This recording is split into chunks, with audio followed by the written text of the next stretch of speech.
지금까지 회사 설립에 대해서 설명드렸고요.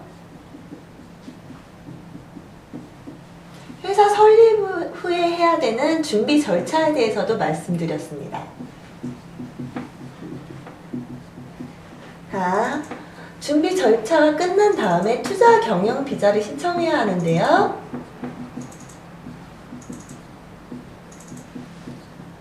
이 투자 경영 비자를 받기 위한 조건이 있습니다.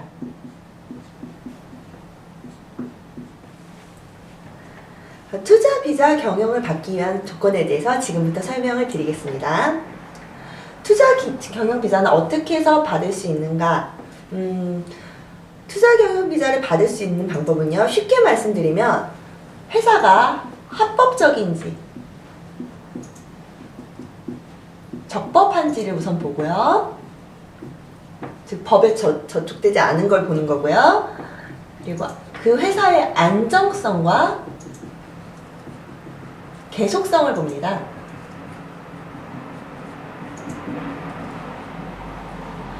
이런 사항들을 보기 때문에 보통의 취업 비자보다는 조금 더 까다로운 편인 비자입니다.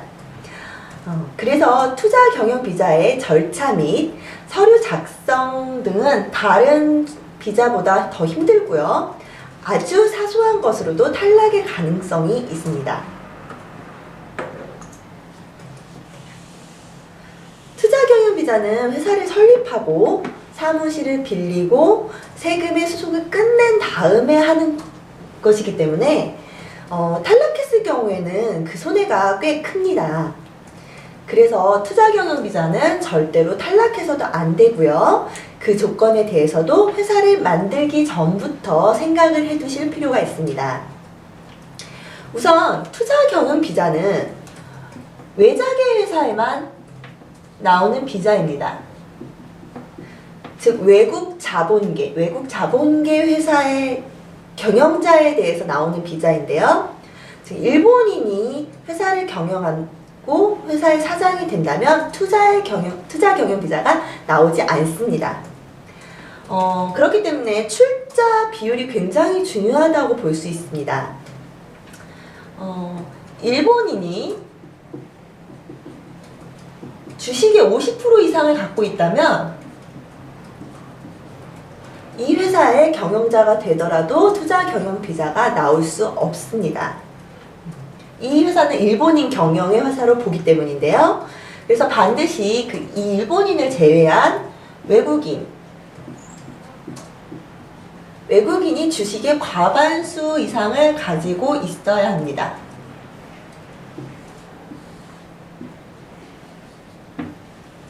사업은 그 어떤 종류여도 상관이 없고요. 대신 사업의 계속성과 안정성을 입증할 만한 내용이 필요합니다. 외자계 회사 그리고 사업의 계속성과 안정성을 입증할 만한 자료 그리고 합법한 회사인 경우에는 투자 경영 비자를 받을 수 있는데요. 이 투자 경영 비자를 받을 수 있는 조건은 다음과 같습니다. 첫 번째로는요. 사업을 영위할 수 있는 사무소나 점포가 있어야 합니다.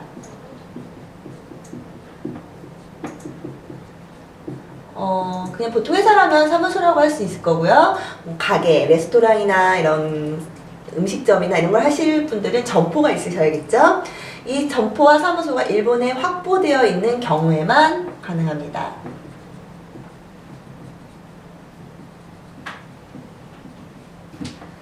이 안에 필요한 시설 역시 모두 갖추어져 있어야 되는데요. 보통의 회사라면은 컴퓨터나 프린터, 팩스가 될 거고요. 레스토랑 같은 경우라면은 메뉴라든가 의자나 테이블, 계산대 이런 게 되겠네요. 두 번째로 필요한 조건은요. 경영자 이외에 두 명 이상의 일본에 거주하는 사람이 상근 직원이어야 합니다.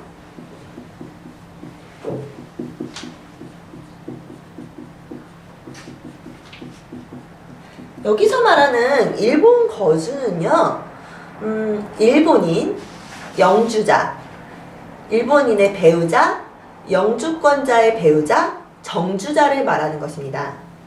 보통의 취업비자를 가진 분이나 또는 취업비자를 받아야 하는 분은 이 일본 거주에 되는 2명의 직원에 포함이 되지 않습니다.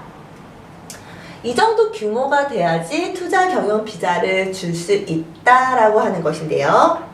이 2명의 직원에 대해서 말씀드리겠습니다.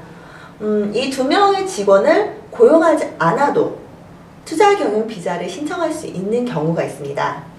그 경우는 신규 사업을 할 경우 투자액이 연간 500만 엔 이상인 경우입니다. 이 경우에는 2명의 사원이 없고 단지 사장님 혼자서 하시는 사업이라도 500만 엔 이상의 출자를 한다면 2명의 직원이 있는 규모의 사업이라고 판단을 해서 비자를 주는 것입니다. 처음부터 2명의 사원을 고용하는 것이 다소 어려운 부분이 많기 때문에 많은 분들이 대부분 500만 엔을 준비를 하고 회사를 만드시는 편입니다. 물론 사원을 뽑아도 괜찮습니다. 사원을 뽑는 경우에는 보통 투자액이 300만 엔 이상이 필요합니다. 이 자금에 대해서인데요. 입국관리국에서 가끔 자금의 출처를 묻는 경우가 있습니다. 입국관리국에서 이 자금원, 즉 자금의 출처가 어디인가요? 라고 묻는 경우가 있는데요. 이 질문은 경우에 따라서 받으시는 분들도 있고요. 받지 않는 분들도 계십니다.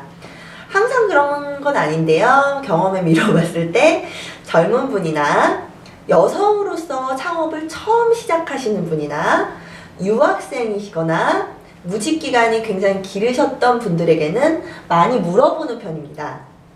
하지만 보통 30대 이상의 남성분이나 한국에서 회사를 경영한 적이 있거나 하시는 분이나 이런 경우에는 많이 물어보지 않는 경우가 많습니다.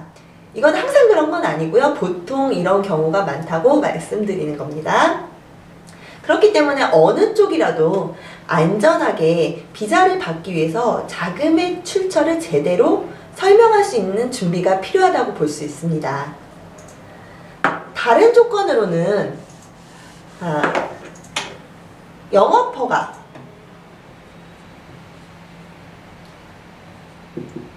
경영에 필요한 영업허가를 받았는지를 확인하고요.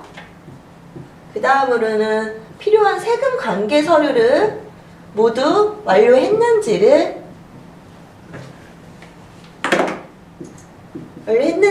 보고 있습니다. 마지막으로요. 이게 가장 중요한데요. 사업의 안정성과 계속성을 확인할 수 있도록 이를 설명한 사업계획서를 제출해야 합니다.